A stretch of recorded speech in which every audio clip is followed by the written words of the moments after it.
Bretagne. Et je vais essayer non pas de vous faire aimer la Bretagne, parce que ça je suis sûr que c'est déjà le cas, mais de vous donner quelques informations à caractère culinaire sur cette très très belle région. Alors, je commence, parce qu'il y a sûrement parmi vous des Bretons, alors je vais commencer par dire l'essentiel, pour ne pas me faire écharper tout à l'heure, je ne vais pas parler de Nantes et du pays nantais. Ah, c'est ça. Déjà, on va commencer par là, parce que Nantes et le pays nantais, ça fait partie des Pays de Loire. Administrativement parlant, en tout cas, parce que moi je ne suis pas historien, on est bien d'accord, hein, je ne fais pas d'histoire du tout. Alors je sais qu'à Nantes, il y a le château des Ducs de Bretagne, etc. Je connais un petit peu tout ça. Mais, du point de vue administratif, la Bretagne, c'est ça. C'est-à-dire 4 départements, n'est-ce pas? Le Finistère tout au bout, comme son nom l'indique. Les ex-côtes du Nord, qui n'étaient pas contentes de s'appeler du Nord, qui se sont fait rebaptiser Armor. Oui, parce que côte du Nord, c'était comme les Basses-Pyrénées. Hein. Les Basses-Pyrénées, ils n'aimaient pas. Hein. Ah non, surtout que nous, on était les Hautes-Pyrénées. Et le haut, c'est au-dessus du bas. Ça n'allait pas du tout. Hein. Oula. Bien, donc c'est les Pyrénées-Atlantiques, dans les côtes d'Armor, le Morbihan et l'île et Vilaine, qui aux confins de la Normandie. Bon, la Loire-Atlantique fait partie des Pays de Loire, on en parlera le moment venu. D'un strict point de vue gastronomique, cette répartition, à mon avis, est justifiée. En Pays de Loire, on n'est plus vraiment dans les mêmes pratiques, dans les mêmes habitudes, ça y est, ça change. Une région qui a la réputation d'être très pluvieuse, pas forcément justifiée à mon avis, tout au moins dans le Morbihan, où le climat est tellement sec certaines années qu'il faut à Belle-Île importer de l'eau par bateau. Ils n'en ont pas assez pour faire boire et laver les touristes. Donc moi je suis très très longtemps allé en vacances dans le Morbihan, plus précisément dans la presqu'île de Ruisse, c'est-à-dire la côte, vous voyez le golfe du Morbihan, la mâchoire est du Morbihan, dans la presqu'île de Ruisse, qui était encore il y a quelques années un endroit très paisible, très tranquille, c'est plus vraiment le cas. Et je peux vous assurer qu'il y faisait extrêmement sec et que l'herbe était vraiment grillée début juillet quand on arrivait. Bon. D'ailleurs, le Morbihan est la côte d'azur des Bretons. Il y a énormément de Bretons dans les campings, dans les hôtels, sur les plages, et en général ils viennent du Finistère ou des côtes d'Armor, où effectivement le climat est plus venteux et plus humide, c'est clair. C'est une région granitique, ce qui a pas mal d'importance par rapport à ce que l'on y fait. Le centre de cette péninsule bretonne est extrêmement beau. Si vous n'avez pas eu l'occasion d'y aller, c'est vraiment à visiter. Parce que, comme toujours, un pays maritime, on se limite aux côtes, on a tort, parce que le cœur de la Bretagne, avec les monts d'Arrée, le chaos du Belgoat, la forêt, la Brocéliande, tout ça, ça vaut vraiment d'être visité. Il y a beaucoup de choses très intéressantes. Un climat doux, bien sûr, puisque le climat est océanique, et si l'on pense à la Bretagne en premier par rapport aux produits de la mer, les poissons, les crustacés, etc., bon, bien sûr, c'est vrai, mais c'est également une région agricole maraîchère qui fournit une grande partie des primeurs de qualité qui sont consommés en France. L'autre région de primeurs étant évidemment la vallée du Rhône et le bas de la vallée du Rhône. Voyons un peu les ressources spécifiques. Alors tout d'abord les produits de la mer, commençons par le plus important, et il faut parler tout d'abord de la pêche hauturière. Alors on va faire la différence entre la pêche hauturière et la pêche côtière. La pêche hauturière, ce sont des gros bateaux, des bateaux importants, des chalutiers, qui souvent d'ailleurs sont des bateaux-usines dans lesquels on transforme le poisson à bord, très souvent. Un peu dans l'idée de ce qui se faisait à l'époque de la morue, où on allait pêcher la morue de l'autre côté de l'Atlantique, et on les viscérait, on la filetait, on la salait à bord des bateaux, parce qu'il n'y avait pas de frigo à l'époque, et même si on faisait la campagne d'hiver, le poisson ne serait pas arrivé à destination à l'état consommable. Donc il fallait le saler. Et bien, ces bateaux-usines sont si vous allez à Concarneau notamment, vous verrez parfois de très gros bateaux qui vont en général pêcher sur les côtes d'Afrique.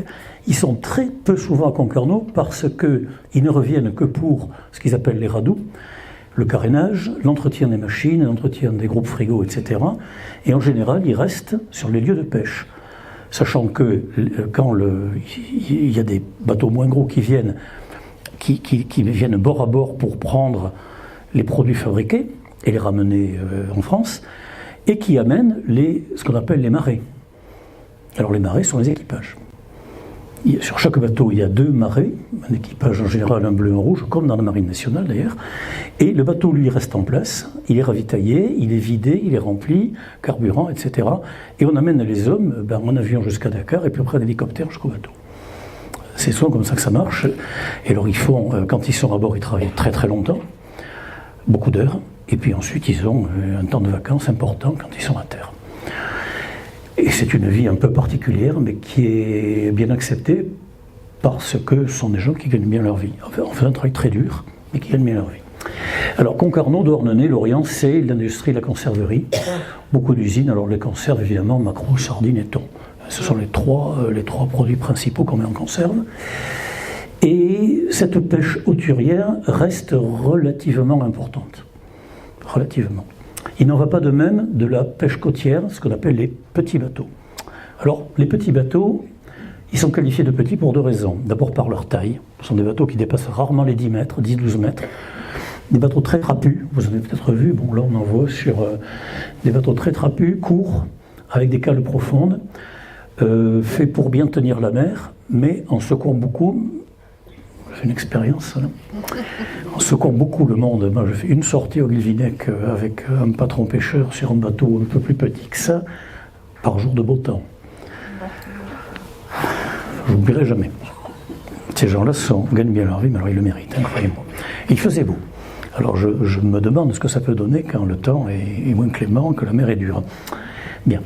Alors là, vous les trouvez en Bretagne, principalement à Erquy, sur la côte d'Armor, au Guilvinec, Saint-Guénon-les-Permars, sur la partie sud de la presqu'île. Et en général, ils sortent pour 24 heures, rarement plus, souvent moins. En réalité, des sorties les plus courtes possibles. Et ce qui rallonge les sorties, c'est qu'il faut aller chercher le poisson de plus en plus loin. Le problème pour eux, il est là. Mais, étant donné que le poisson qu'ils ramènent doit être vendu à la criée, que la criée c'est à 17h, un spectacle intéressant à Pinmar, Saint-Guénolé, c'est de venir vers 16h, vous asseyez sur le port et vous les regardez rentrer, ils font la course. Ils font littéralement la course pour arriver à l'heure à la criée. Parce que s'ils arrivent après 17h30, le temps de décharger et autres, ça sera bon pour le lendemain. Or, ce qu'ils ramènent, ce sont des poissons nobles, du bar, de la sole, etc., même des crustacés même. Et ça, c'est intéressant le jour même. Je vais vous expliquer pourquoi. Parce que, particulièrement à Saint-Guénolé et au Guilvinec, il y a des marailleurs, je vais vous montrer des photos un peu plus loin, il y a des marailleurs qui sont spécialisés et qui se limitent à cette activité-là dans les produits pour la grande restauration. C'est ainsi que, alors, à Paris, évidemment, dans une moindre mesure sur Lyon, c'est un peu plus loin, mais entre la table du consommateur et la pêche, eh bien, vous allez voir comment ça marche. Les bateaux arrivent pour 17h, la criée à 18, 17h30, 18h.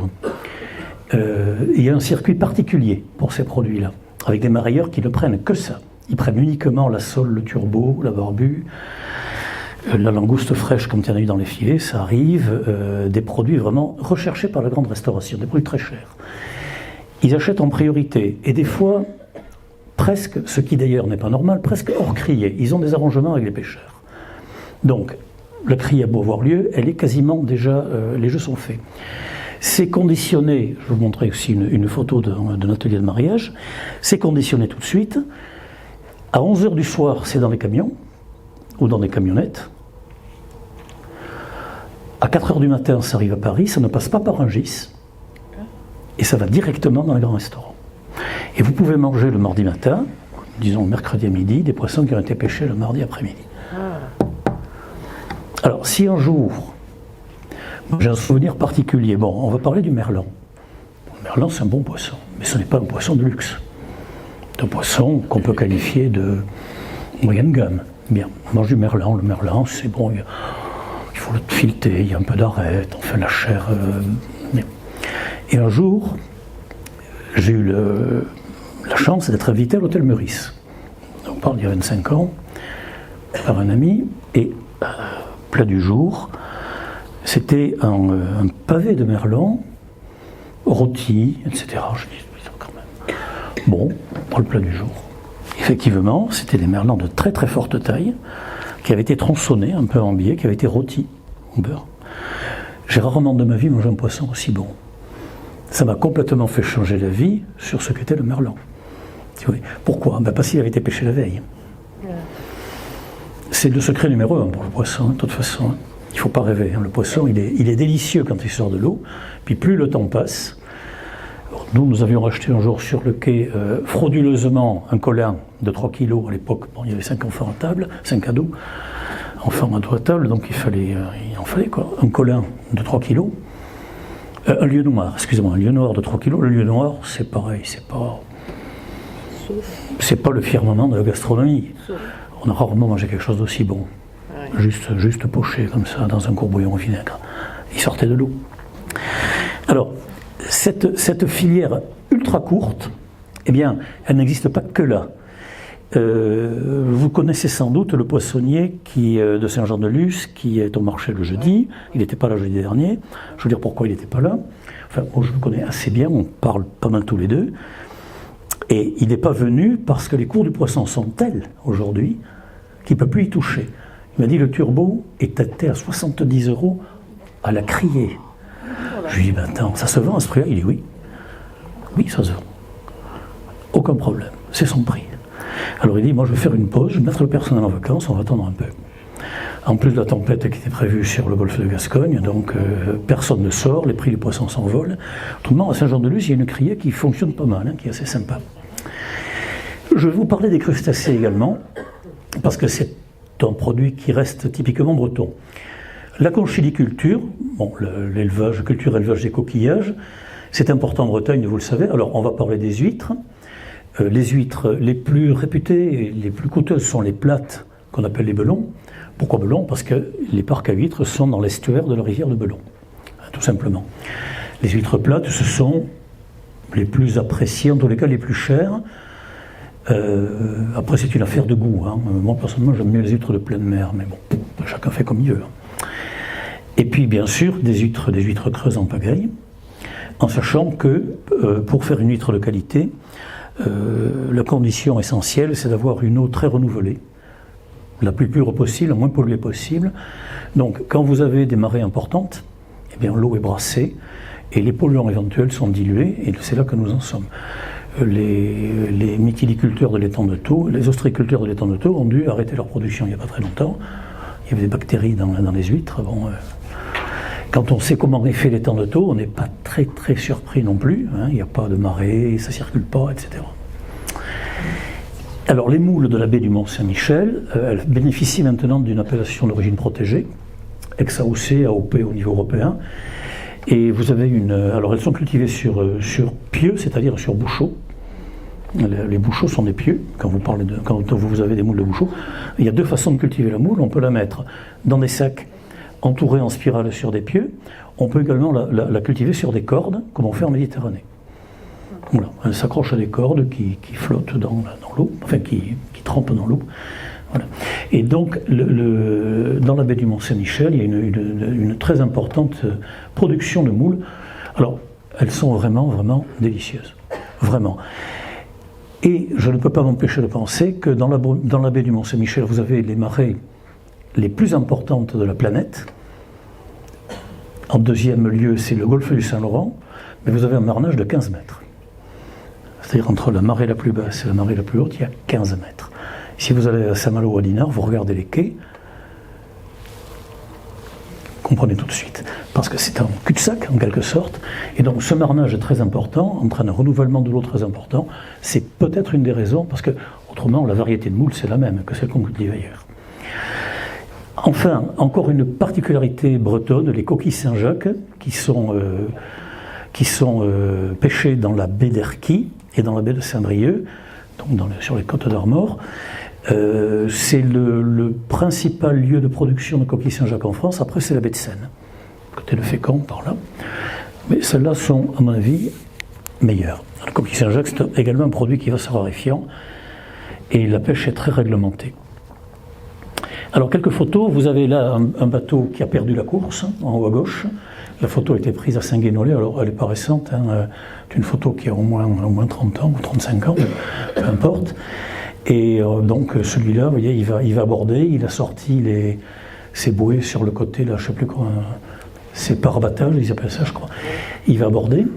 Et donc, la deuxième photo, vous voyez dans des caisses, le poisson est prêt à être treuillé dans des caisses, les caisses normalisées de la chambre de commerce. Et puis ensuite, vous avez l'atelier du marailleur, où on trie, on met en caisse. Il y a plusieurs couleurs de caisses, vous avez des blanches et bleus clairs, des bleus foncés. C'est une sorte de code par rapport à la qualité ou à la nature des espèces. Et j'avais une photo de la criée, je n'ai pas réussi à la retrouver. Mais bon, on ne voit jamais que des gens qui sont un peu comme vous alignés, et puis les prix qui défilent sur les poissons qui passent sur un tapis roulant. Et cette criée, donc, est réservée évidemment aux marailleurs. Cela dit, on peut y assister. C'est public, évidemment, on peut y assister.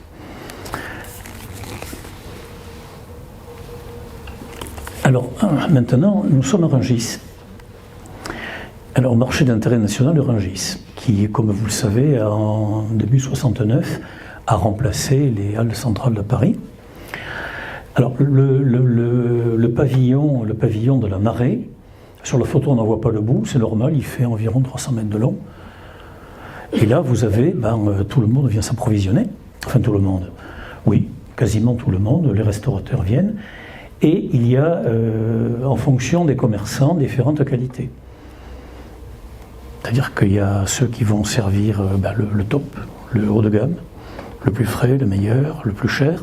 Puis vous avez ceux qui vont travailler un peu plus dans le tout venant. Et ça, évidemment, les acheteurs savent très bien où ils vont.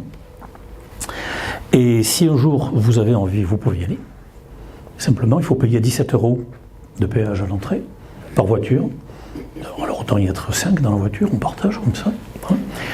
Et vous entrez, simplement, il y a également une autre condition. Si vous voulez voir quelque chose d'intéressant, il faut entrer à 3 h du matin. Pas plus tard. Même 2 heures, c'est mieux que 3. Et là, vous allez voir, parce que c'est à tout la nuit. Pendant la journée, il n'y a rien que des gens qui nettoient, qui déblaient les 500 tonnes d'ordures quotidiennes de saleté qu'il faut. Ils ont une usine de traitement des déchets, bien sûr, parce que ça génère une grande quantité de...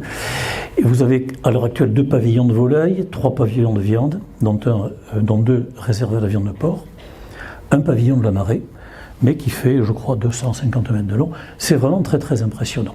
Très impressionnant. Alors quand on est là, il vaut mieux avoir des bottes. Parce que bon, vous imaginez pourquoi. Et nous, on emmenait les élèves une fois par an. On emmenait les élèves. On faisait un quart. Les grands, à Rungis, Dijon, Rungis, il faut à peu près 3 heures. Donc on partait à 10 h le soir, 11 h. Puis personne ne dormait, mais les jeunes, ça ne les gêne pas. C'était plus gênant pour nous. Et on allait à Rungis, où effectivement, mais une visite à Rungis, vous allez voir 1, 2 pavillons, pas plus. C'est tellement grand, si vous voulez parler un peu avec les gens, voir ce qui se fait, voir ce qui est proposé. Alors le pavillon de la viande, c'est impressionnant. Les halles de reçuage, avec les quartiers de viande, des centaines, voire des milliers de quartiers de viande suspendus dans ces halles de reçuage. Alors le reçuage, ce sont des frigos très ventilés dans lesquels on va mettre la viande à maturer. Parce qu'une viande, pour être bonne, il faut, après l'abattage, qu'elle repose, qu'elle mature, surtout les viandes rouges, beaucoup plus que les viandes blanches, pendant un certain temps. Comme le fût du canon de Fernand Reynaud, il faut un certain temps, mais en attendant rarement moins de 10 jours pour avoir une viande de bonne qualité. Parce qu'il se produit au sein de la fibre des transformations physico-chimiques qui vont donner à la fois participer à l'élaboration de la saveur et de la tendreté de la viande. Et donc, c'est le reçuage, c'est très très impressionnant à voir. Alors, parlons un petit peu maintenant des légumes. Des légumes, alors la Bretagne, les artichauts et les choux-fleurs bretons sont célèbres à juste titre. Les pommes de terre aussi, surtout en termes de primeurs. Les pommes de terre primeurs de Bretagne sont extrêmement appréciées, elles ne sont pas données d'ailleurs, et ça fait partie des premières qui sont disponibles sur les marchés avec celles du Vaucluse et bas de la vallée du Rhône. Les poireaux, asperges, haricots blancs. Les haricots blancs, alors évidemment, nous on a mieux ici avec le Tarbais, c'est sûr, on a beaucoup mieux, ce qui est vrai du reste, en valeur absolue, mais Les cocos de Paimpol, c'est très bon. C'est très très bon, le coco de Paimpol. Vraiment très bon. C'est juste, ça vient juste après le Tordais. Juste après. Mais profitez-en parce que il y a de moins en moins d'agriculteurs ici qui font du haricot. De moins en moins. Il y a quelques années, moi je suis revenu ici il y a 10 ans, non 12, on trouvait sur le marché en fin août, septembre des haricots blancs, du Tordais, partout, tout le monde en faisait. Aujourd'hui, j'ai dû aller au marché de Vic. Cette année, j'ai dû aller au marché de Vic. Il n'y en avait plus ici. Donc ça, c'est inquiétant quand même, hein, parce que la Bigorre sans l'haricot Tarbé. Alors, les fraises. Les fraises de Plougastel. Ah oui. Ah oui. On l'avait acheté. Elles sont excellentes. C'est un endroit où on cultive la fraise en pagaille. La fraise, c'est un produit qui est venu du Chili au XVIIe siècle. Alors, ça est venu du continent américain, la fraise. Il y en avait au Chili, il y en avait un peu au Pérou, il y en avait dans le nord du Mexique, et il y en avait pas mal sur la côte est de ce qui est devenu les États-Unis, qui à l'époque était une colonie britannique. Et donc les plants ont été ramenés, et les premiers plants de fraises ont été ramenés par des navigateurs bretons qui les ont cultivés, notamment par marcottage, comme vous le savez. Et c'est ensuite qu'un jardinier a offert un noble de Bretagne qui allait faire sa cour à Versailles a offert pour le potager du roi, à Louis XIV, de Louis XIV, il a offert des plants de fraises. Et Louis XIV est devenu friand de fraises. À partir de là, la fraise a été cultivée partout, puisque c'était un fruit qui était apprécié du roi. Il en venait même des petits pois. Louis XIV était friand de petits pois, il adorait ça, et donc c'est pour plaire à Louis XIV et pour avoir des petits pois le plus longtemps possible que la Quintini, son jardinier, a inventé le principe de la couche chaude. Et si parmi vous il y a des jardiniers, ils connaissent le principe de la couche chaude. Non. Mais il s'agit d'enterrer du fumier en forte épaisseur, de manière à ce que, et dans une serre évidemment, de manière à ce que la terre soit chauffée par-dessous par la fermentation naturelle du fumier. Elle est chauffée par-dessous et on préserve la température grâce à une serre. Ça permet d'obtenir des légumes très très tôt. Et c'est la Quintini qui a inventé ce principe-là, qui est encore employé aujourd'hui, mais on a remplacé des tuyaux d'eau chaude, le fumier par des tuyaux d'eau chaude. C'est plus facile. Voilà. Alors, les pommiers, bon, ben on sait que la Bretagne est une région comme la Normandie où on fait beaucoup de cidre industriel évidemment, mais aussi cidre fermier. En Bretagne, il est très très facile, particulièrement dans le Morbihan et dans la partie est du Finistère. Dans beaucoup d'endroits, vous avez des petites cidreries qui font de très bons produits. Des fois, le cidre il est trouble, il n'est même pas filtré, mais il est très très bon. L'élevage du porc mérite évidemment d'être cité, parce que, bon, je ne vais pas vous parler du député Cochon, du député Le Fur, parce que lui, c'est pas quelqu'un de très intéressant. On va parler de lui. Vous ne connaissez pas le député Cochon? Ah, René Le Fur, vous ne connaissez pas René Le Fur? Mais c'est lui qui a fait en sorte de faire voter des lois par l'Assemblée nationale pour porter 30 000. Avant, il ne fallait pas avoir plus de 10 000 porcs dans un élevage, mais comme ça ne suffisait pas, il a fait voter des lois qui permettent d'en avoir 30 000. C'est le député Cochon, René Le Fur. Alors, ça a eu des conséquences, dont vous connaissez certaines. La région produit plus de la moitié de la viande de porc, qui autrefois était abattue, qui est toujours transformée sur place, mais qui autrefois était abattue dans un abattoir breton. Et puis quand il y a eu cette volonté du gouvernement de faire payer les transporteurs, on a eu la révolte des bonnets rouges. Ça doit vous dire quelque chose.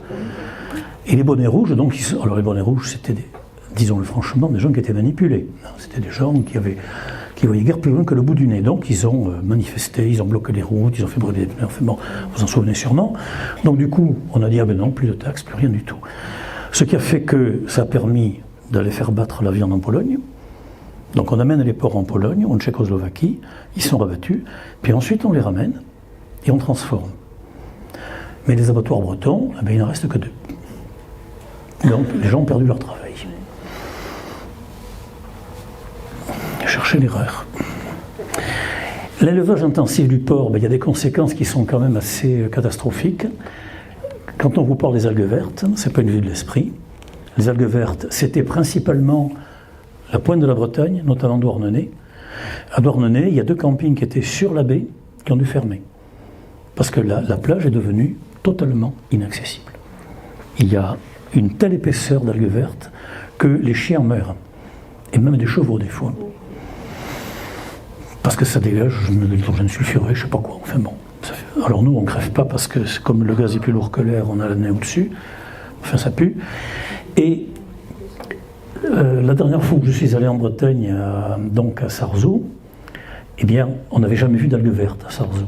Et on est allé la dernière fois, c'était en 2019, c'est ça, en 2019, pour la dernière fois. Et il y avait des algues vertes dans toutes les anses, et en grosse quantité. Donc dans un endroit où il n'y en avait jamais eu jusque-là. Alors ça s'appelle le phénomène de l'eutrophisation. Ça vient du fait qu'il y a beaucoup d'azote qui est rejeté dans le... Bon, qui vient du lisier, hein, en fait. Et cette prolifération de ces algues vertes vient bien évidemment de là. Parce que quand il y a trop d'animaux, on ne peut plus éliminer le lisier. On peut se servir du lisier utilement tant qu'on reste dans des proportions relativement raisonnables. À partir du moment, ben, c'est plus possible. Et il y a, ça je peux en témoigner parce que je l'ai vu faire, il y a des producteurs qui jettent la nuit, qui déversent la nuit dans les rivières, le lisier dont ils ne savent plus que faire. Je l'ai vu, hein, je vous dis, je l'ai vu, à la nuit noire. Bon. Et puis évidemment, tout le monde le sait, personne ne dit rien parce que c'est comme ça.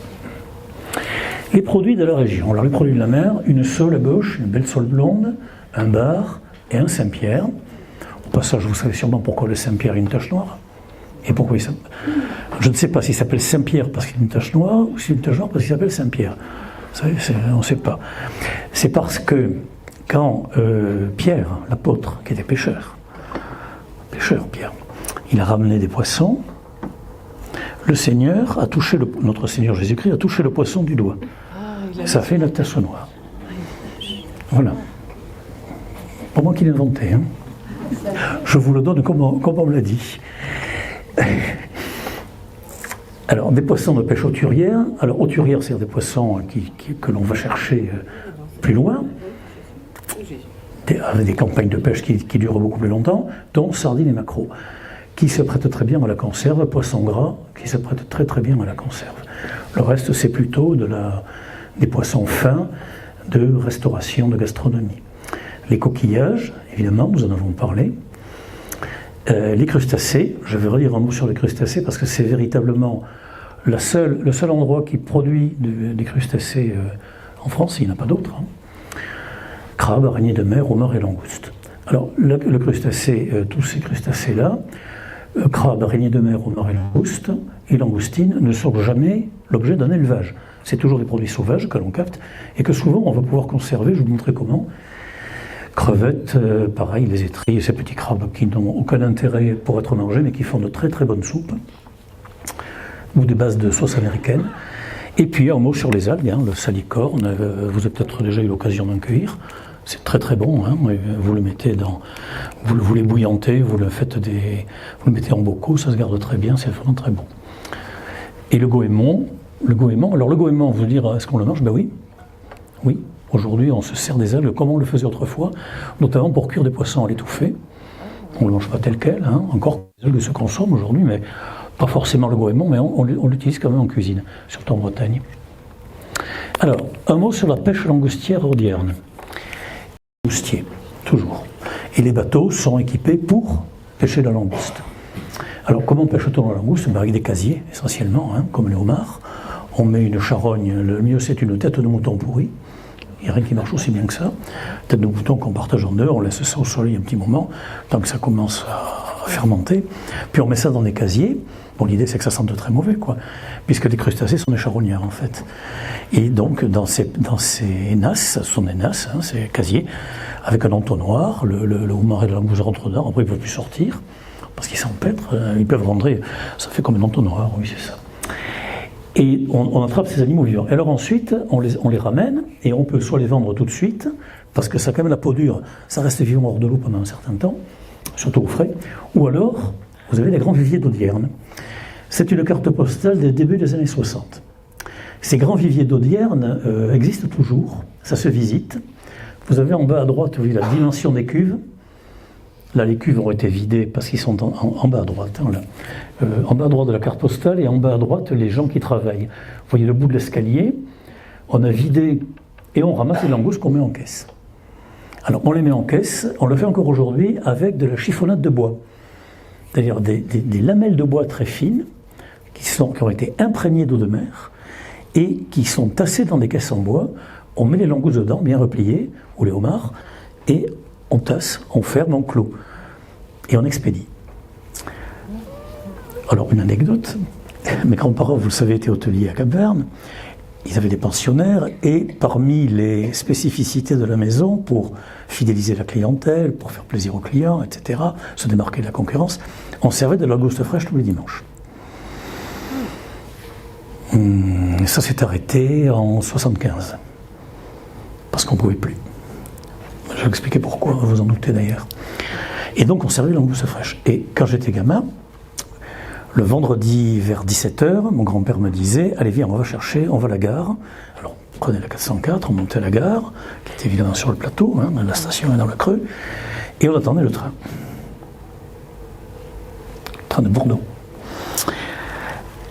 Et là, il y avait des caisses de langoustes qui déchargeaient, on mettait ça dans le coffre de la voiture, on amenait, les cuisiniers avaient déjà préparé le courbouillon dans une marmite énorme sur le feu, et dès qu'elles arrivaient, tac, on les prenait et on mettait ça à cuire directement. Parce que le crustacé doit être utilisé vivant.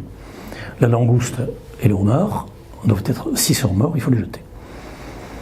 On ne peut pas utiliser des crustacés morts, la chair devient toxique très rapidement, il faut qu'ils soient vivants.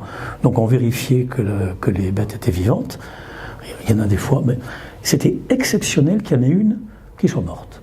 Et c'était tellement exceptionnel qu'on les pesait, et c'était déduit de la livraison suivante, de la facture suivante. Il est vrai qu'en ce temps-là, à l'époque où il n'y avait ni ordinateur, ni téléphone portable, ni Internet, les trains roulaient très très bien. Je ne fais pas d'ironie. Hein. Non, mais certainement. Nous avons tous connu l'époque où les trains roulaient très très bien. Ils étaient à l'heure, ne tombaient pas en panne, il n'y avait pas d'arbres sur les voies, les caténaires ne se cassaient pas, personne ne se mettait en travers de la voie, etc. Le train était là, il roulait, il était à l'heure. Donc on pouvait mettre des crustacés vivants dans nos trains. C'était parti de Bretagne la veille au soir, elles arrivaient, elles étaient impeccables. Oui, c'était fait. Voilà. Bon, cette anecdote est intéressante. Aujourd'hui, je ne sais pas s'il serait très prudent de confier des colis de crustacés vivants à la SNCF. Ah ben oui. Je ne sais pas. Peut-être. Mais en attendant, celui qui veut faire l'essai, est-ce que vous savez combien se vendait la langouste rouge à Rungis hier, cours officiel? 125 € le kilo hors taxe. Ah, quand même. Ça nous fait non, TTC, pardon. 111 hors taxe, on est à 125 € TTC. Combien faut-il? Quel est le rendement de la langouste fraîche, la belle, hein, la rouge, la Royale de Bretagne? Quel est son rendement? 45%. Si vous tirez 45% dans l'assiette du client, vous avez très bien travaillé. Vous avez un beau produit, de belles langoustes, parce que plus elles sont grosses, meilleur est le rendement. 45%. Donc ça nous met le kilo cru à 275 €. D'accord? Mais c'est pas fini, il faut la travailler maintenant. Combien en faut-il par client? Si vous travaillez la carte, il faut au moins 90 grammes net dans l'assiette. Sinon, le client va penser que vous le voulez. C'est jamais très bien. Et bien, ça nous fait du 24,75 € par personne avant d'avoir utilisé le cognac, le vin blanc, le beurre, la crème, avant d'avoir payé les cuisiniers, avant d'avoir payé le gaz et l'électricité, la patente, le loyer, enfin, vous voyez bien ce que je veux dire. 25 € donc par couvert poids brut. Ajoutez les autres ingrédients, vous êtes à 30. Tenez compte du fait que si vous dépensez plus d'un cinquième du prix de vente TTC pour le premise cost, c'est-à-dire le coût de matière, d'œuvre, vous n'êtes pas sûr de gagner votre vie en restauration. Donc ça veut dire qu'il faut vendre ça 100 balles l'assiette. Ou 125. Mais ça part à ce prix-là, il n'y a pas de problème. À Paris, ça part. Dans des endroits comme l'hôtel Bristol, ces grands palaces, aujourd'hui, l'assiette de poisson, c'est entre 70 et 110 € la portion à la carte. Et non, et il faut réserver. Hein. Il faut réserver, ils font le plein. Que remarquer d'intéressant au niveau des viandes et volailles? Bon, le porc fermier, il y en a encore, même tous les porcs ne sont pas élevés en élevage industriel. L'agneau de Pré-Salé de la baie du Mont-Saint-Michel, alors ça, comment? J'ai pas compris. L'agneau, c'est normand. Ah non, il y en a beaucoup en Bretagne, hein, d'agneaux. Beaucoup d'agneaux en Bretagne, beaucoup. Et le plus apprécié, ben, c'est celui-là, dans la baie du Mont-Saint-Michel. Pourquoi Pré-Salé? Parce qu'il broute de l'herbe qui reçoit les embruns, hein, tout simplement. Et on dit que ça donne un goût particulier à la viande. C'est possible, je ne sais pas. En attendant, c'est une très très bonne viande. Bon, des volailles label rouge, il y en a pas mal. Bon, les légumes, j'en ai parlé. L'oignon rouge de Roscoff, qui est une AOP également, qui est très intéressant en cuisine, cet oignon rouge. Il est représenté là, c'est une image promotionnelle. Les grappes d'oignon sur un vieux vélo, c'est sympa. Et puis en fait, les fraises. Le Plogastel, vous voyez que ça ne date pas d'aujourd'hui. Cette carte postale date d'avant la guerre de 14, les gens sont encore en tenue traditionnelle, ils cueillent les fraises. Et puis vous avez encore aujourd'hui la fête de la fraise, où on déguise les enfants, les jeunes filles, on les déguise en fraises. Et on les fait défiler. Et on mange des fraises en pagaille. Enfin, c'est sympathique. C'est sympathique. Dans les fromages et les produits laitiers, quelques fromages particuliers. Bon, alors, le Meilleret qui est un fromage d'abbaye, qui est représenté en haut à droite. Le Briquebec. Alors pourquoi trappe? Eh bien parce que à l'origine, c'était des pères trappistes qui le faisaient, à l'origine, il y a très longtemps. C'est plus le cas. Et le lait caillé, qu'ils appellent le caillebotte là-bas. Le gouel, ça c'est très très bon. Ils appellent ça le gouel en breton ou gros lait en français. C'est un lait fermenté. Ça évoque un peu le yaourt, celui qui n'est pas coagulé. Hein, mais c'est un goût très agréable. Et puis évidemment, le beurre salé ou demi-sel. En général, on ne mange pas du beurre salé, on dit beurre salé, mais en général, c'est du demi-sel qu'on mange. Le beurre vraiment salé, il était réservé au bateau. Pourquoi on salait le beurre? Pour le conserver et l'emmener dans les bateaux et le conserver suffisamment longtemps. Un mot sur le sarrasin, qu'on appelle le blé noir. Et ce n'est pas du tout du blé, ce n'est pas une céréale, pas du tout. En réalité, le sarrasin, on appelle ça une tétragone. C'est une plante qui donne des graines qui ont ce sont des volumes, des tétragones, des volumes à 4 côtés, noirs, certainement. Avec ça, on fait une farine qui sert à faire les crêpes bretonnes, dont je vous donne la recette. Vous allez voir, c'est très très compliqué, très difficile à faire. Oui, si, parce qu'il faut de la farine et de l'eau. Hein. C'est pour ça qu'on va la manger. Venons maintenant aux spécialités gastronomiques. Les charcuteries. Alors, les charcuteries, c'est vraiment un pays de charcuterie, la Bretagne. Les rillettes du pays nantais, les rillettes de Valais, représentées au-dessus, sans doute moins connues que les rillettes du Mans, mais bien aussi bonnes, largement aussi bonnes. Et quand on goûte, si on doit goûter les deux à l'aveugle, je ne suis pas sûr qu'on fasse vraiment une différence. Le boudin blanc de Rennes, c'était une spécialité très très ancienne, on en trouve la trace au Moyen-Âge. Alors des viandes blanches, du veau et du porc, du lait, de la farine et des œufs. Bon, c'est la recette du boudin blanc, c'est une pâte qui est hachée extrêmement fin, hein, qui est broyée, que l'on met qu'on met dans des boyaux et que l'on fait pocher. L'andouille de Guéméné, qui a une particularité intéressante, c'est que la viande, on sale la viande, on la fait fumer et on la sèche. Et ensuite, seulement elle est cuite. Alors, ce n'est pas de la viande, hein, ce sont des boyaux, bien sûr. Mais vous reconnaissez l'andouille de Guéméné à son pliage très particulier. C'est-à-dire qu'on empile les feuilles de viscères les unes sur les autres, hein, c'est l'intestin en fait, hein, de porc, et ça correspond à l'intestin grêle du porc. Et ensuite, on roule et on serre. Donc l'andouille de Guéméné, on le reconnaît au premier coup d'œil. C'est très très bon, l'andouille de Guéméné. Malheureusement, si on a tendance à avoir de l'acide urique, c'est un produit dont il faut faire un usage très modéré. Le jambon de Morlaix, qui est un jambon cuit puis fumé. Pas fumé d'abord et cuit ensuite, d'abord cuit puis ensuite fumé. Et évidemment, le pâté énaf. Que serait la Bretagne sans le pâté énaf? Ah oui, on se demande. En tous les cas, si vous voulez vous fâcher avec un breton, d'un coup d'un seul et définitivement, vous dites du mal du pâté énaf. Je vous garantis que c'est radical. Le pâté Hénaf est une institution en Bretagne. Et il est vrai que depuis 1915, alors il est fait dans le Finistère, toujours au même endroit, eh bien, d'après eux, la recette n'a jamais été modifiée, ça plaît aux clients, on garde exactement. Alors moi je ne dis pas que c'est pas bon, hein. C'est très bon. Mais enfin, il n'y a quand même pas de quoi se lever la nuit, hein, à mon avis. Mais bien, le pâté Hénaf donc, on ne dira pas de mal du pâté Hénaf. On en trouve partout, hein. Vous en trouvez même en Espagne et en Italie. Hein. C'est étonnant. Alors chez nous, j'en parle pas. Hein. Alors maintenant, parlons un peu des spécialités. Des spécialités, alors comme toujours, ce qui est en couleur, on va approfondir la recette. Les fruits de mer, les fruits de mer ultra creuses et plates. Un mot au sujet des huîtres. Nous mangeons les huîtres crues, presque toujours. Mais depuis quand, d'après vous, mange-t-on les huîtres crues?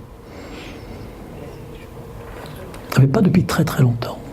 La mode de l'huître mangée crue, on ne mangeait de l'huître crue que rarement en France. Pas souvent, quand il faisait bien froid, qu'on pouvait les faire voyager, pas trop loin des lieux de production. Et l'huître était extrêmement appréciée des aristocrates. Pourquoi? Parce qu'elle avait la réputation d'être aphrodisiaque. Il fallait manger des huîtres et puis après tout se passait très bien. Ça marchait aussi bien pour les dames que pour les messieurs, paraît-il. Mais la consommation de l'huître crue était réservée à, on va dire, cette élite qui avait de l'argent. C'était d'ailleurs, il y a des tableaux qui représentent le dîner d'huître. Il y a un tableau très joli, je vous l'ai montré d'ailleurs quand on faisait l'histoire de la cuisine. Par contre, si vous regardez l'ouvrage d'Escoffier, la Bible des cuisiniers, eh bien vous avez 4 ou 5 pages de recettes d'huîtres mangées chaudes. Pochées, gratinées, sous toutes sortes de préparations, avec toutes sortes d'adjuvants, d'ingrédients, de la duxelle, des épinards, que sais-je, glacé à la sauce hollandaise, tout ce qu'on voudra. Et il est certain que l'huître pochée, mangée chaude, quand c'est bien préparé, c'est vraiment très très bon. Mais on ne le fait plus comme ça d'abord, parce que c'est du boulot déjà, évidemment, ça va plus vite de les ouvrir et de mettre un quartier de citron avec. Mais cette consommation de l'huître cuite que l'on ne rencontre plus dans la grande restauration aujourd'hui, mais qui se vend très bien. C'est un plat qui se vend extrêmement bien, qui est très apprécié. Déjà parce que ça étonne les clients, et que les clients de la grande restauration, si vous ne les étonnez pas, vous avez complètement loupé votre entrée en scène. Alors les moules marinières, bien sûr, les Saint-Jacques à la bretonne, qui sont représentés là-haut, tout simplement cuisinés avec de la crème, avec du cidre et de la crème, tout simplement. Les soupes de poisson, on va y revenir un petit peu sur les soupes de poisson. Les bisques. Alors, la bisque, c'est un potage qui est fait à partir de crustacés, on met un peu de cognac dedans, vous connaissez. La soupe de sarrasin au lard, sarrasin cuit avec du lard, que l'on écrase. Le sarrasin, je ne l'ai pas dit, mais le sarrasin, il a un gros avantage, c'est qu'il pousse sur des terres pauvres. On n'a pas besoin d'une terre très riche, ça ne demande aucun engrais, c'est jamais malade. Je peux dire en tant qu'apiculteur, je mets chaque année mes ruches quand je peux au sarrasin. D'abord ça fleurit très longtemps, c'est bien mellifère, ça donne un miel très foncé, qui a beaucoup de saveur et d'odeur. Et puis les abeilles, là, elles sont dans un milieu où il n'y a aucun polluant parce qu'il est totalement inutile de traiter le sarrasin. Il n'y a aucune maladie. La crème et le chou-fleur de Paimpol, Paimpol et le chou-fleur, ça marche bien. La galette de blé noir au Saint-Jacques, on va expliquer un peu. Dans le blé noir, tout ça là où je l'ai déjà dit. Alors pour faire la pâte des galettes, eh bien, il faut de la farine de sarrasin, un peu de sel et de l'eau. C'est tout. Ne mettez pas d'œuf dedans, c'est complètement inutile. Le sarrasin est riche en protéines, il va donc très très bien coaguler, il n'a pas besoin de mettre de l'œuf et de l'eau. On fait donc la pâte des galettes, on la laisse reposer et puis on cuit les galettes. Alors, l'idéal pour faire des galettes qui doivent être assez grandes, c'est d'avoir un bilic. Cette plaque chaude que vous avez dans les crêperies, on verse une louche avec une petite spatule en bois, on étale et puis on retourne. Voilà. C'est d'ailleurs Moi, j'ai toujours trouvé, en tant que restaurateur, que les Bretons sont très, très, très malins. Parce que quand vous voyez ce que vous laissez dans une crêperie, par rapport à ce qu'on vous a servi, ils viennent, je ne sais pas si c'est juste avant ou juste après les pizzerias. Encore que la pizza revient plus cher à fabriquer, parce qu'on met dessus des ingrédients. Mais par contre, les galettes, je me demande si c'est de là que vient l'expression imagée aimer la galette, je ne sais pas. Pas de laquelle il s'agit. Je sais pas. Alors la garniture, eh bien la garniture, on va décoquiller, nettoyer les Saint-Jacques, bien les désabler. Vous savez que la Saint-Jacques-le-Fraîche est pleine de sable parce qu'elle est raclée, elle ne vit que sur des fonds sablonneux. Donc quand on la prend, ben, elle est pleine de sable, il faut bien la désabler dans de l'eau froide, passer ça sous un filet d'eau froide. Le mieux que vous puissiez faire avec des Saint-Jacques, c'est de les poêler très rapidement, de les snacker comme on dit, très rapidement, aller-retour, ça cuit tout de suite. Et plus vous les cuisez, plus elles perdent leur goût et moins la texture est agréable. Donc il faut vraiment... dans l'idéal, il faut presque que le cœur soit à peine chaud, si vous voulez. Voilà, à peine chaud, qu'il soit arrivé, disons, à 55 degrés. Voilà, pour entamer la coagulation des protéines, et là c'est bon, comme ça. Ensuite, eh bien, on retire ça, on met un petit peu d'échalote hachée avec le beurre restant, on fait revenir les échalotes hachées, on déglace avec du noilly. Alors le noilly, si vous voulez faire de bonnes sauces poisson, achetez une bouteille de noilly. Ça fait partie des secrets, entre guillemets, des cuisiniers. Le noilly Prat, c'est du vermouth.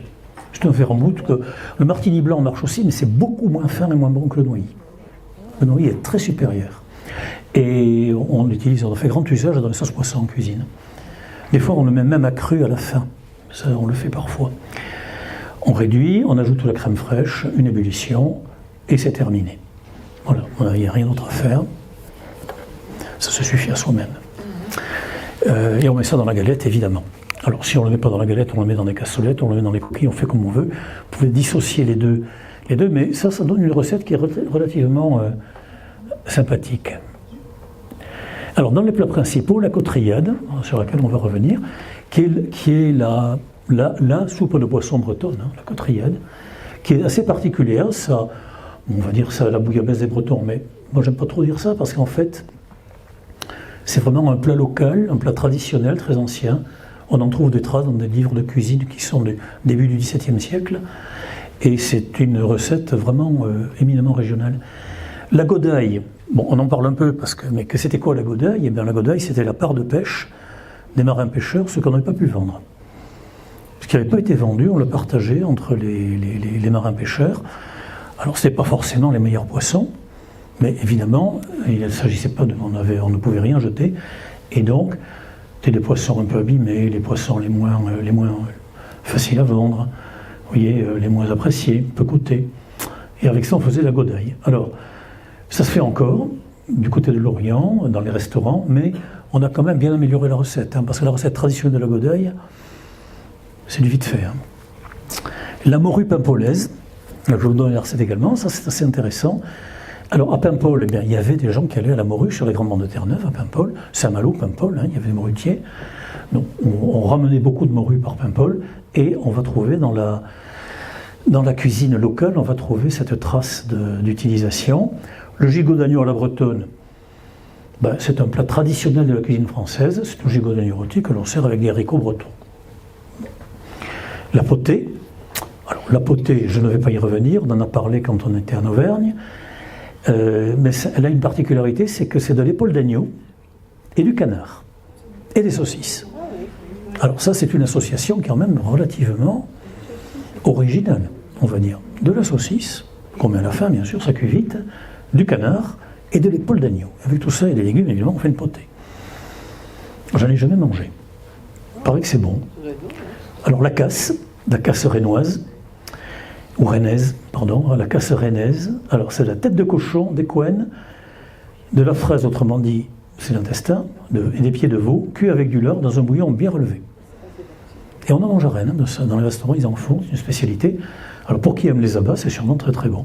Et le kigafarz, dont je vais vous parler en détail, qui est un pot-au-feu rustique, une des spécialités bretonnes les plus anciennes, et avec des choses intéressantes à en dire. Alors la côtrillade. Alors, Austin de Croze, je vous en avais parlé, d'Austin de Croze. C'est un historien de la cuisine qui a beaucoup travaillé entre 1915 et 1930, qui a été à l'origine de beaucoup d'initiatives pour promouvoir la gastronomie française et qui a laissé un dictionnaire de la gastronomie régionale extrêmement intéressant. Austin de Croze. C'est son nom de journaliste, en fait, Austin de Croze. Alors il dit que la côterière est au breton, ce que la bouillabaisse est au marseillais. Alors il faut des poissons d'éviter en filet ou en tronçons, des poissons à chair ferme comme la lotte, à chair moins ferme comme le merlu ou le cabillaud, et on met même du maquereau, du fumet de poisson, du cidre, des pommes de terre, des oignons, du blanc de poireau, des gousses d'ail, du beurre, des aromates, du sel évidemment et du grain de poivre. Alors comment on s'y prend ? On prépare les poissons, on les sale et on les poivre, et on les met au frais un petit moment. Alors cette idée de saler le poisson et de le mettre au frais va changer son goût. Si un jour vous pouvez acheter des dos de cabillaud frais, eh bien, essayez donc, vous les mettez au gros sel 1 heure. Juste rouler dans le gros sel, frigo 1 heure. D'accord ? Puis vous sortez, pas plus d'1 heure. Vous les lavez et vous les cuisinez comme vous voulez. Vous allez voir le changement que vous obtenez de fait simplement d'avoir salé le poisson. C'est vraiment très très bon. Et ça se fait beaucoup en Bretagne. Oui. Alors ensuite, donc, on commence par faire suer au beurre, oignon et blanc de poireau émincé. On ajoute le fumet, le cidre, et on commence par cuire les pommes de terre. Pourquoi ? Parce qu'elles sont plus longues à cuire que le poisson. On met le bouquet garni pour parfumer le bouquet garni avec thym laurier et des queues de persil. On assaisonne très modérément parce qu'on a déjà mis du sel sur le poisson. Et ensuite, on va cuire à petit feu 10 minutes sans les cuire entièrement. Ensuite, vous ajoutez les poissons en commençant par la lotte. La lotte déjà, qui est la plus longue à cuire. Au bout de quelques minutes, on ajoute le cabillaud, le merlu, puis enfin le maquereau qui cuit très très vite. Et on sert comme ça, avec du persil par-dessus. Alors, la tradition de la côteriade, c'est que on mange en premier le poisson, que le poisson avec de la vinaigrette, comme pour une salade. Il est chaud en vinaigrette. Et ensuite, on mange le bouillon et les pommes de terre. C'est comme ça qu'en Bretagne, on mange la côteriade. Moi, je trouve ça assez intéressant et en tous les cas très original. La morue à la paimpolaise. La morue, bon, j'en ai déjà assez longuement parlé quand on est, notamment avec l'histoire de la cuisine au Moyen-Âge. La morue, c'était un produit, la morue et les harengs, c'était les produits de première nécessité pendant très très longtemps. Tant qu'on n'a pas disposé de froid mécanique. Le froid industriel ou ménager, c'est récent. C'est très récent. Le froid industriel, ça a commencé fin 19e. Ça s'est répandu au début 20e dans les restaurants, dans les usines, etc. Et dans les ménages, bon, moi je vous l'ai dit, je suis dans 51, mais moi j'ai vu arriver le premier frigo à la maison. Hein. J'avais 10 ans. Il n'y avait pas de frigo, il y avait une glacière. Il y avait le marchand de glace qui sonnait la trompette, et puis on descendait, on allait chercher le pain de glace. Bon, le frigo, c'était cher. Quand le frigo est arrivé, on était content. Ma mère surtout était contente. Bien. Alors, cette morue, eh bien, c'était pendant tous les jours où on n'avait pas le droit de manger de la viande, et il y en avait beaucoup. Quasiment 1 jour sur 3, à certaines époques, l'Église catholique imposait de faire maigre. Faire maigre, ça veut dire pas de produits carnés, pas de graisse. Donc, c'était le poisson. Le hareng, dans l'Europe du Nord, la morue, partout ailleurs. Et c'était une providence pour les pauvres. Ça ne coûtait pas cher, c'était très nourrissant, ça se gardait bien et ça ne coûtait pas cher. Et puis aujourd'hui, ça a changé. Aujourd'hui, c'est devenu un luxe. Pourquoi ? Parce qu'on a tellement pêché le cabillaud qu'on a détruit la ressource, en grande partie, et on a cru qu'elle se reconstituerait, notamment sur les grands monts de Terre-Neuve. Eh bien non. On a tellement tout bien raclé que la réserve ne s'est pas reconstituée. Les Paimpolais, les Malouins allaient pêcher la morue, ce n'est pas les seuls. Alors pour cette recette de la morue salée, 500 grammes, du thym, du laurier, des pommes de terre, des oignons, du beurre, de la crème. On fait dessaler la morue au moins 24 heures, ça peut être des fois nécessaire plus longtemps, mais 24 heures, c'est vraiment un minimum dans de l'eau forte qu'on change plusieurs fois. Parce que par osmose, le sel va passer dans l'eau.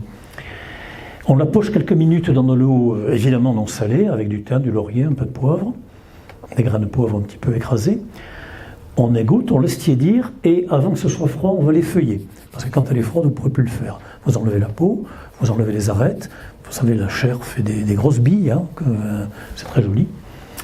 Et on enlève donc tout ce qui ne se mange pas. Les arêtes, la peau. Les pommes de terre, il vaut mieux les cuire à la peau, elles sont meilleures, puis les éplucher ensuite, et les tailler en grosses rondelles. Et puis on monte le gratin. Alors les oignons, évidemment, on les fait sur beurre salé. On beurre un plat en terre, on arrange la morue, les pommes de terre, les oignons par couche, on met de la crème fraîche et on passe ça au four le temps que la crème fonde, que ça colore, etc. Je peux vous assurer que c'est un délice. C'est vraiment, vraiment très, très, très bon. En sachant qu'il faut vraiment que la morue soit bien dessalée. Les morues qu'on a aujourd'hui sont souvent, je trouve, difficiles à dessaler. Alors des 24 heures, c'est au moins. Des fois, il faut 2 jours. Hein. Le kigafarce. Le kigafarce, ça c'est très, très particulier. Alors il paraît que ça veut dire, moi je ne parle pas breton évidemment, ça veut dire viande et farce. Et c'est le pot-au-feu du pays de Léon, en Finistère. Alors le farce c'est quoi? Le farce, vous voyez les 3 rondelles qui sont sous les pommes de terre et les carottes là? Mais ça c'est le farce. C'est de la farine de sarrasin. Ça pouvait être parfois du blé, mais en général du sarrasin, du lait, des œufs et du sel. On faisait une pâte avec ça, une pâte un peu épaisse, et on la mettait dans un torchon. Enfin, on la met dans un torchon que l'on va bien serrer, que l'on va attacher avec une ficelle pour faire une boule. Et puis on va le cuire avec du pot-au-feu. On va cuire ça en pot-au-feu. Légumes du jardin, navets, carottes, etc. On ne met pas de viande de bœuf, on met du porc salé. Pour une raison évidente. Vous êtes sur un plat paysan, on fait avec ce qu'on a. On a des œufs, on a de la farine de sarrasin, on a du lait, on a de la viande de porc salé dans le saloir, on a des légumes dans le jardin. Tout ça, on l'a sous la main. Et avec tout cela, on réalise un pot-au-feu. Alors, certains disent, je pense qu'il doit y avoir du vrai là-dedans, pourquoi faire une farce, parce qu'en fait, c'est quasiment du pain qu'ils font. Ça ressemble à du pain quand c'est cuit. Bon, ça ressemble. Alimentairement parlant, on peut dire que ça en tient lieu. Eh bien, c'est leur éviter d'aller payer la cuisson au four banal. Parce que pour aller cuire au four du village, il fallait payer. Le moulin banal, le four banal, il y avait une redevance à payer. Pour éviter cette redevance, ils ont pris l'habitude de cuire dans leur pot-au-feu ce mélange de farine et d'œufs. Alors le kigafarce, moi je trouve ça vraiment très bon. Si vous allez en Bretagne et si on vous en propose, n'hésitez pas, parce que c'est vrai que c'est un peu compact, cette farce de sarrasin, mais ça a très bon goût, et ça accompagne très très bien la viande.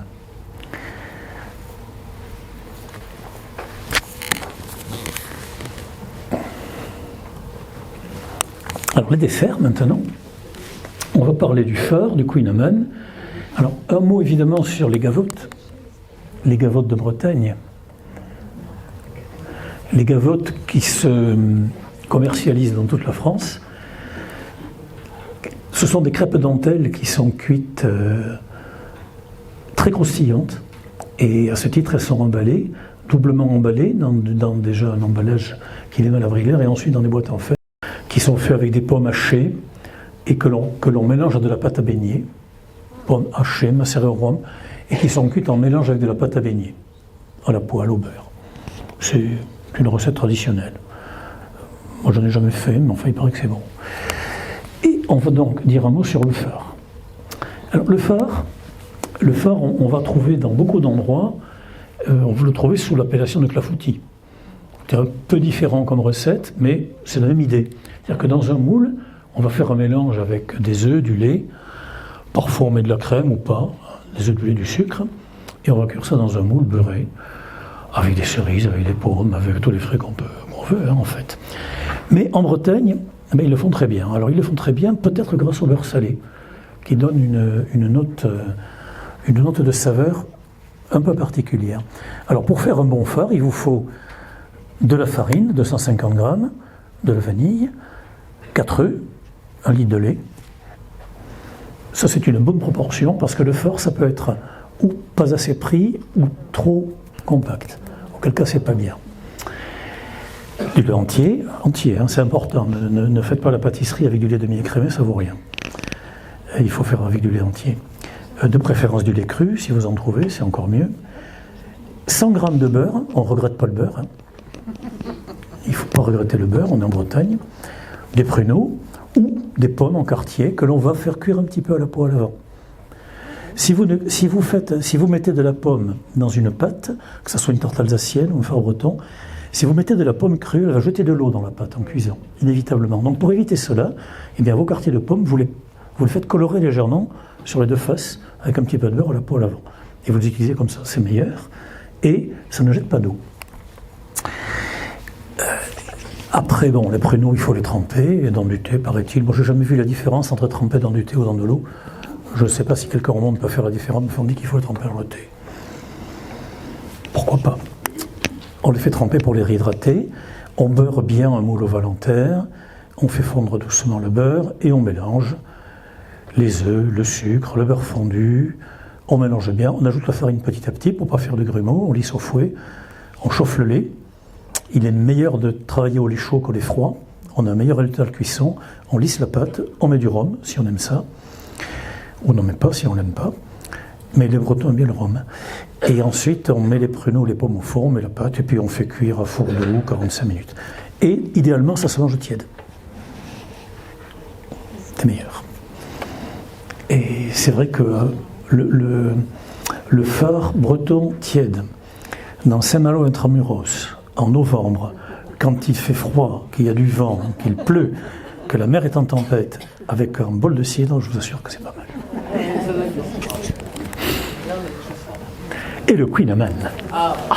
Le Queen Amman. Le délicieux Queen Amman. Qu'est-ce qu'il y a de meilleur que le Queen Amman?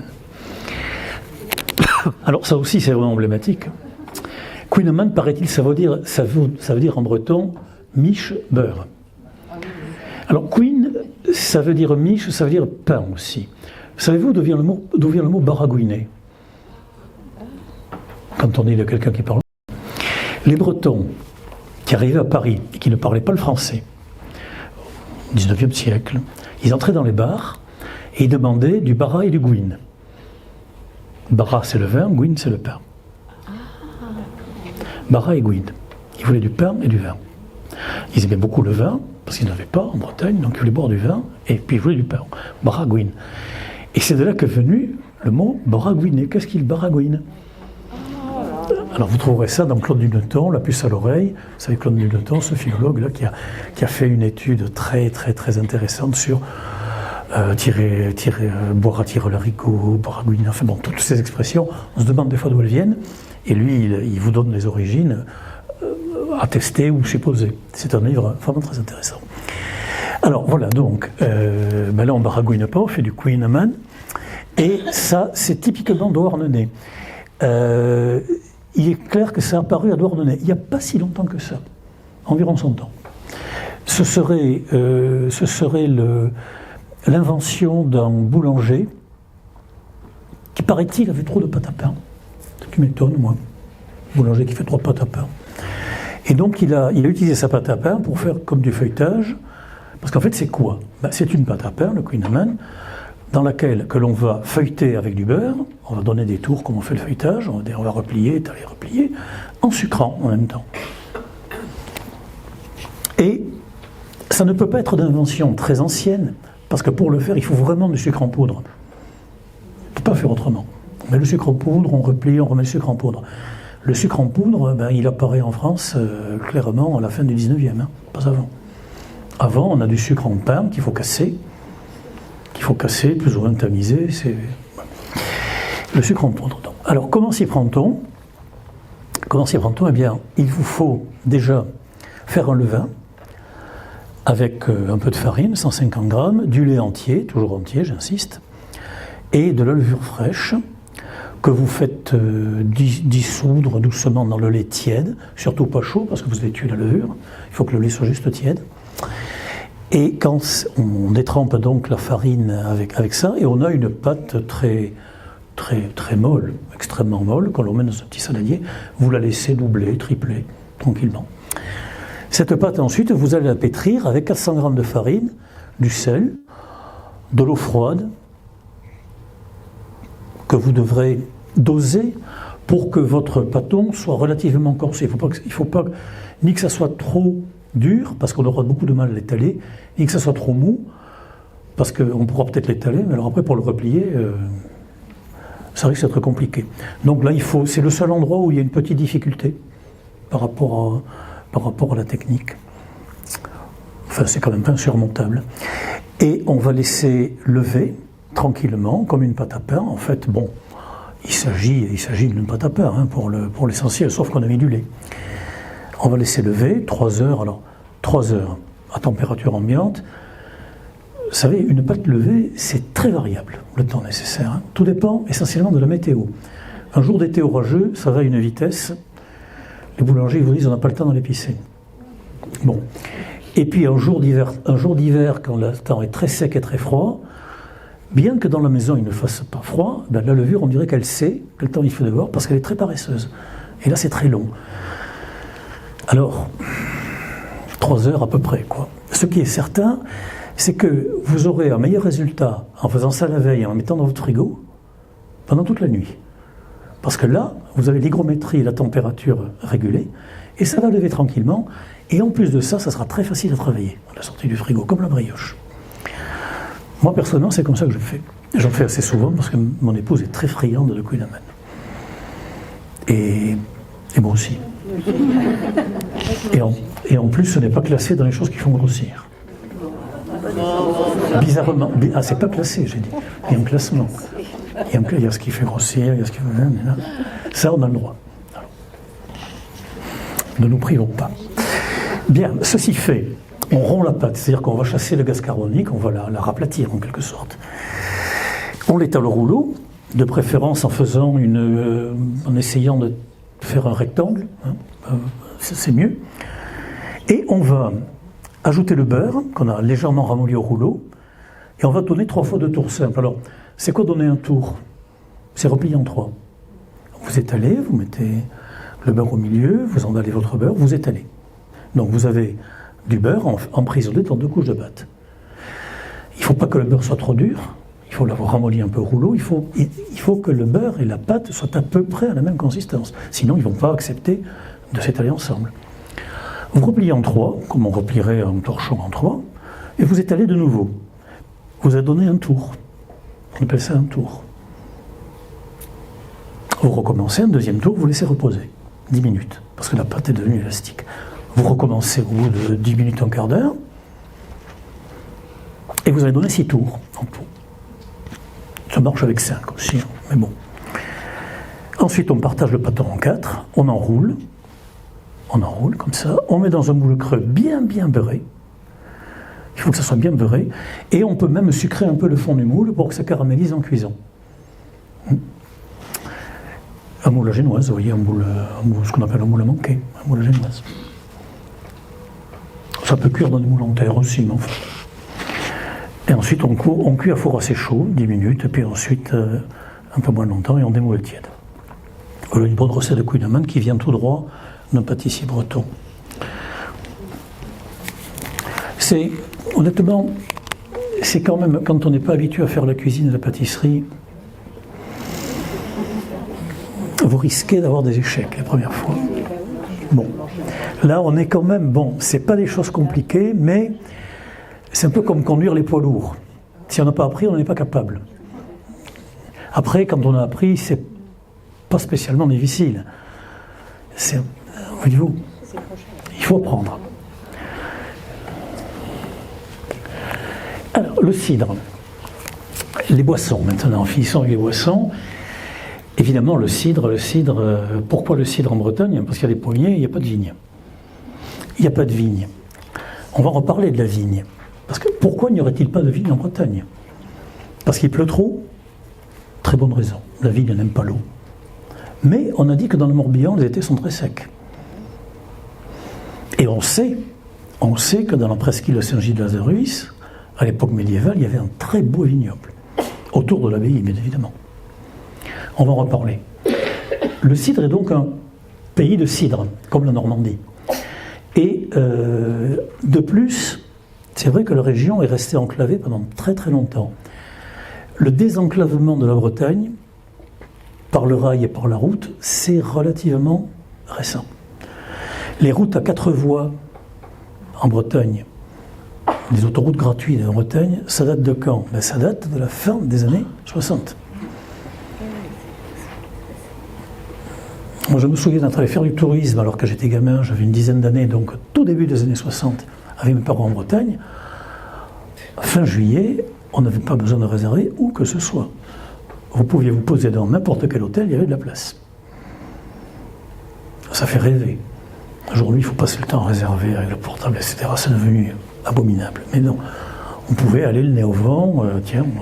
Bon. Il y avait très peu de tourisme, et c'était une région qui était vraiment pas bien connectée avec le reste du pays. Alors, tout ça fait que pendant des siècles, eh bien, on a utilisé de préférence les produits dont on disposait sur place, et notamment le cidre. Le cidre, c'est très très très ancien. C'est aussi ancien que la bière et que le vin. Vous savez que l'homme aime l'alcool. Nous aimons tous l'alcool. Bien. Même les musulmans d'ailleurs aiment l'alcool.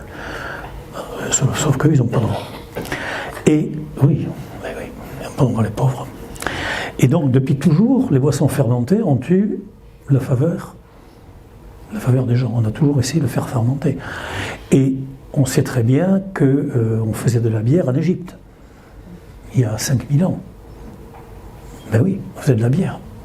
Avec quoi? Avec du blé. Ils avaient du blé, ils faisaient de la bière. On peut très bien faire de la bière avec du blé. Ça s'appelle la blanche. Et bien en Bretagne, on faisait du cidre. Alors, on fait fermenter du jus de pomme. Il peut être brut ou demi-sec. Tout dépend du dosage que l'on fait de la récolte des pommes. Les amateurs de cidre préfèrent le cidre brut.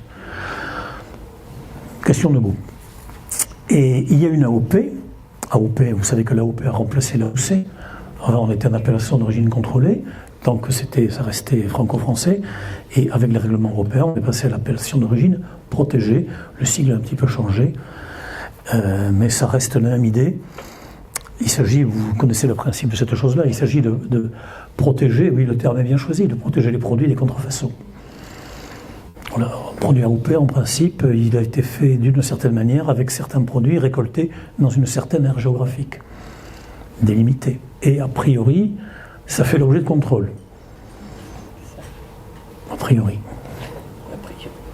Voilà. Bon, ça c'est encore un autre débat.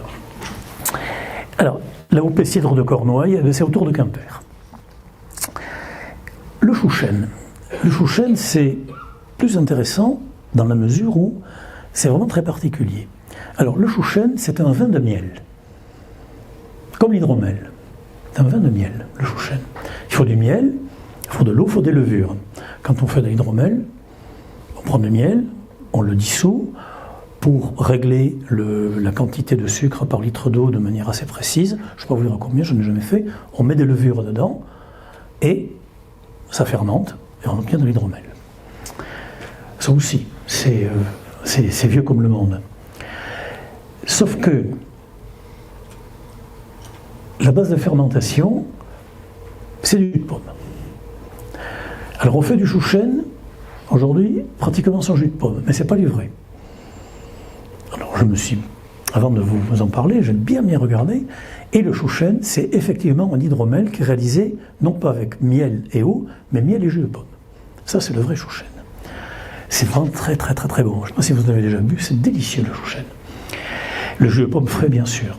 Et c'est alors, pour que ça puisse s'appeler chouchen, il faut que ça soit du miel local.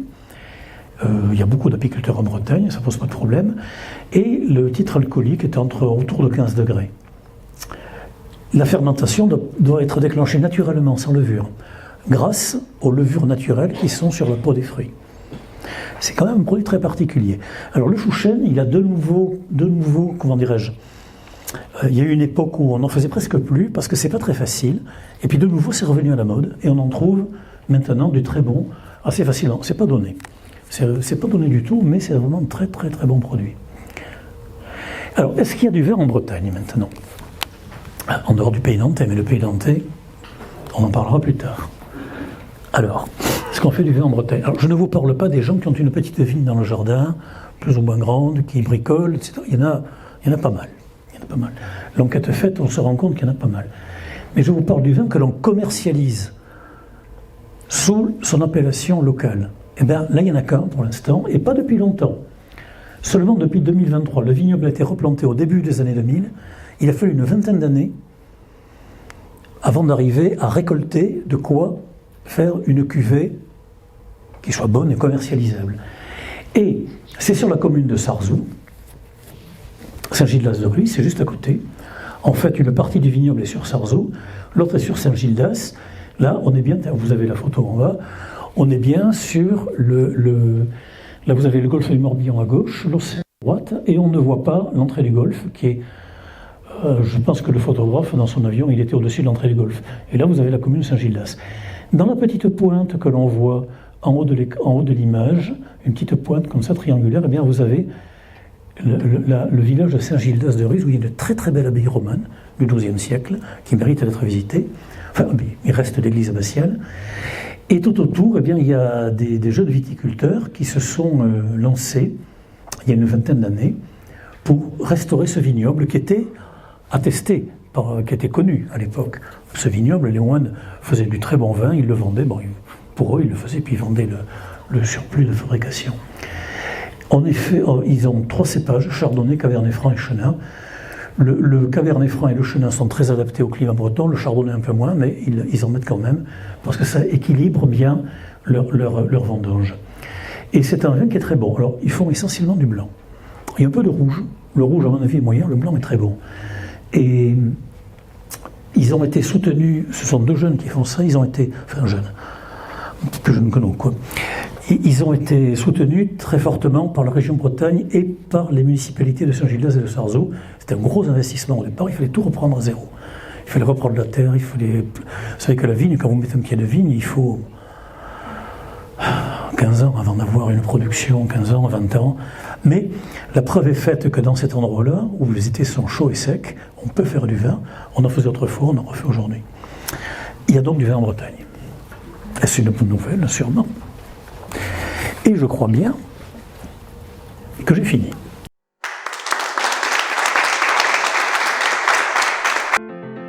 Si cette vidéo vous a plu, vous pouvez nous rejoindre à l'Université du temps libre de Tarbes et de Bigorre à l'adresse utl-tb.info.